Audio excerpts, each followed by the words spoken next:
राज्याचा मुख्य कारभार ज्या इमारतीमधून चालतो त्या मंत्रालयाबाहेर अंध व्यक्तींनी आज जोरदार आंदोलन करून हा परिसर दणाणून सोडला। यावेळी तब्बल 20 मिनिटे मंत्रालयासमोर एका बाजूची वाहतूक ह्या अंध मोर्चेकऱ्यांनी रोखून धरली। सुमारे 25 अंध व्यक्तींनी अचानक पुकारलेलं आंदोलन आणि त्यात पाऊस त्यामुळे आंदोलकांना आवरताना पोलिसांची चांगलीच धावपळ उडाली। संजय गांधी पेन्शन योजनेचे पैसे वाढवून द्यावेत आणि पैसे बँकेत जमा न करता थेट हातात मिळावेत या मागणीकरता हे आंदोलन करण्यात आले।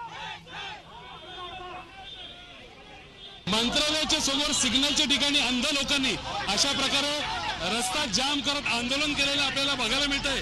जवळपास 15 मिनिटे या ठिकाणी आंदोलन केलं। या सर्व अंध व्यक्ती आहेत, त्यांच्या काही मागण्या आहेत, या मागण्यांसाठी या ठिकाणी आंदोलन केलंय। त्यांचे काही प्रतिनिधी आपल्या बरोबर आहेत, आपण त्यांना विचारूया तुम्ही कुठल्या मुद्द्यांकरता आंदोलन या ठिकाणी करत आहात, काय सांगा? आमची संजय गांधी बायोमेट्रिक आहे, बँकेत येत नाही बँकेत, त्याच्यामुळे आम्ही हे आंदोलन करतो। आम्हाला बँकेत पाहिजे संजय गांधी निराधार आम्हाला बँकेत पाहिजे।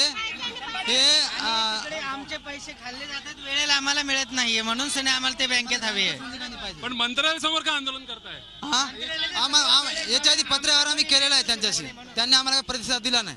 कोणी प्रतिसाद दिला नाही? कलेक्टरने वगैरे प्रतिसाद आम्हाला दिला नाही, तहसीलदाराने पण आम्हाला धुडकावून लावलं।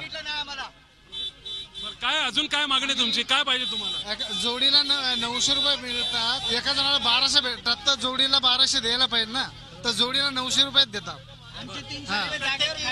जागेवर 300 महाराष्ट्रात, पुऱ्या महाराष्ट्रात एकाला 1000 रुपये आहे, एकाला फक्त 600 रुपये देतात। तुम्ही आता आंदोलन तर केलं, आता पुढे काय करणार? पुढे काय करणार म्हणजे उपोषणला बसणार आम्हाला। थोडक्यात त्यांच्या मागण्यांसाठी त्यांनी या ठिकाणी आंदोलन केलेलं आपल्याला बघायला मिळतंय। जवळपास 15 मिनिटांपेक्षा जास्त या ठिकाणी रास्ता रोको करत मंत्रालयाच्या समोर जे राज्याचं मुख्यालय आहे त्या ठिकाणी आंदोलन करत त्यांनी एक रस्ता एक प्रकारे जाम केलेला आणि त्यानंतर काही वेळाने पोलिसांनी या सर्वांना हटवून रस्ता मोकळा केला।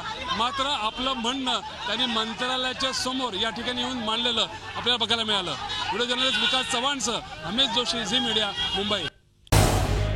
झी 24 तास रहा एक पाऊल पुढे।